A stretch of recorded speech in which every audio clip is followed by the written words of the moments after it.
আসসালামু আলাইকুম, it's me মেহেরপারান আপু। কেমন আছেন সবাই? আলহামদুলিল্লাহ, আমিও ভালো আছি। এই তো আমার আজকে ছোট্ট একটা বাগানের সাথে আপনাদের পরিচয় করাই দিব। যদিও আমার লং ভিডিও আপলোড করা হচ্ছে না, ইনশাল্লাহ এবার থেকে করব। তো এবার আমি নিয়ে আসছি কামরাঙা গাছ, যেটাতে অনেক ফুল এসছে আলহামদুলিল্লাহ। এগুলো বেগুন গাছ, সামনে এটা হচ্ছে পুঁই শাক গাছ। যদিও আমি এটা একটা লাগিলাম, একটা লাগানোতে মাশাআল্লাহ আলহামদুলিল্লাহ, আল্লাহর কাছে লাখ লাখ শুকরিয়া, অনেকগুলো দিছে। আপনারা যে দেখতে পাচ্ছেন অনেক অনেক হয়েছে, অনেক কিছুই আছে। কত সুন্দর একটা গাছ থেকে আল্লাহ কতগুলো দিচ্ছে, দেখছেন? এই যে এখনো অনেকগুলো আছে। আমি ঝাল গাছ লাগাইছি, মাশাআল্লাহ ঝাল গাছে ফুল এসছে, ঝালও ধরেছে।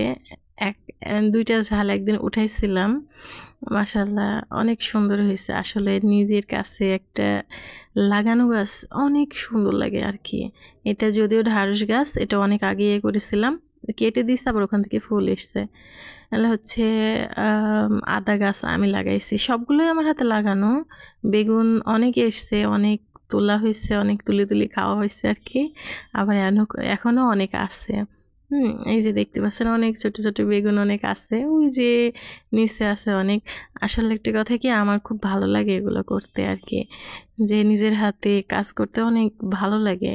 অনেকগুলো লাগাইছিলাম, বড় লাগাইছি, ছোট লাগাইছি, হবে পেঁপে গাছ লাগাইছি, আদা, সব কিছু গাছ লাগাই।